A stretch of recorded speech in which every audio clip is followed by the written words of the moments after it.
चंद्रमोहन बिश्नोई दूसरी पार्टी के नेता कोई भी हो, किसी भी परिवार से हो, तो कर दो प्रचार। देखिए, हम अब इनकी अंतर्कलह का फायदा लेने के चक्कर में नहीं है। दुनिया महंगाई की मार से त्रस्त है, उनको पैसे से अनाज नहीं मिल रहा, यहाँ फ्री बट रहे, तो दुनिया चकित है।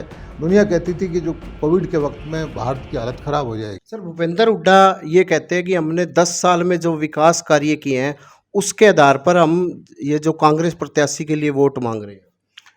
10 साल में जो विकास किए थे, उसके बाद 2 चुनाव विधानसभा के हो चुके हैं, 2 चुनाव लोकसभा के हो चुके हैं। जनता ने उसका फैसला दे दिया है, वही फैसला आदमपुर की जनता दे देगी। एक सर, चंद्रमोहन बिश्नोई अगर कांग्रेस की तरफ से प्रचार में आते हैं तो बिश्नोई जाति पे असर नहीं पड़ेगा वोटों का? हम जाति पाति की राजनीति नहीं करते। चंद्रमोहन बिश्नोई दूसरी पार्टी के नेता कोई भी हो, किसी भी परिवार से हो, उनको करने दो प्रचार। आदमपुर की जनता इतनी भोली नहीं है, वो सब बहुत समझदार है और इतनी खुशी का माहौल है कि उनको जो लड़का जो चौधरी भजनलाल का पोता जो आया है कैंडिडेट, और भारतीय जनता पार्टी का कमल का निशान लेके आया है, तो इलाके के अंदर खुशी की लहर है। प्रदेश के अगर कांग्रेस पार्टी की बात की जाए तो किरण चौधरी कहती है हमारे को यहाँ चुनाव में नहीं बुलाया, ना ही वो रणदीप सुरजेवाला है। तो इस अंतर्कलह का बीजेपी को कितना फायदा मिलने वाला है? देखिए, हम अब इनकी अंतर्कलह का फ़ायदा लेने के चक्कर में नहीं है, लेकिन ये कांग्रेस वालों ने एक फ़ैसला कर रखा है कि आखिरी दम तक जब तक इसके टुकड़े टुकड़े करके ख़त्म ना कर देंगे, तब तक ये चुप नहीं बैठेंगे। अब देख रहे हैं, हर सप्ताह कांग्रेस का कोई न कोई बड़ा नेता दूसरी पार्टी में चला जाता है। पिछले दिनों गुलाम नबी आए, कुलदीप बिश्नोई अभी आए, उससे पहले माधवराव सिंधिया के बेटे आए। बड़े बड़े नेता जो उनके थे, सबको पता है कि कांग्रेस का अस्तित्व खत्म हो गया है, कांग्रेस का भविष्य नहीं है।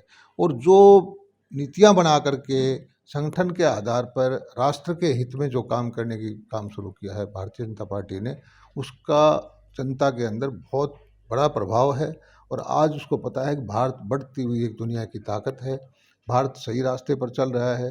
भारत में जो तुष्टीकरण की राजनीति थी वो बंद हो गई है। भारत में जो एक प्रबुद्ध वर्ग था, जिसको मान सम्मान नहीं मिलता था, उसको मिलने लग गया है। बहुत सारे काम हैं, धारा 370 का है, मंदिर निर्माण का है, वो तरह तरह के काम हैं। 80 करोड़ लोगों को दुनिया आश्चर्य से देखती है कि कितने साल, 2-3 साल हो गए लगातार भोजन दिया जा रहा है। आज दुनिया महंगाई की मार से त्रस्त है, उनको पैसे से अनाज नहीं मिल रहा है, यहाँ फ्री बट रहे, तो दुनिया चकित है। दुनिया कहती थी कि जो कोविड के वक्त में भारत की हालत ख़राब हो जाएगी, अपनी वैक्सीन बना करके बड़े बड़े समृद्ध देश हैं, जो प्रोग्रेस किए हुए देश हैं, उनसे पहले अपनी जनता को वैक्सीन लगा कर ऐसे काम किए हैं जो किसी को भरोसा नहीं होता था। ये सर, अंतिम सवाल, आदमपुर में जो अब आप लोग जा रहे हो, किन किन मुद्दों को लेकर अब वोट की जो अपील हो रही है? आदमपुर की जनता खुद इलेक्शन लड़ रही है। हम तो अपना लोगों के बीच जा कर के उनके विचार जान रहे हैं। ये उल्टा चुनाव हो रहा है। उन्होंने फैसला तो कर ही रखा है कि भव्य बिश्नोई को जिताना है। वो कहते हैं जी वोट तो हम मांग रहे हैं। पहली बार कमल का निशान 2/3 वोट लेकर के आदमपुर से आएगा।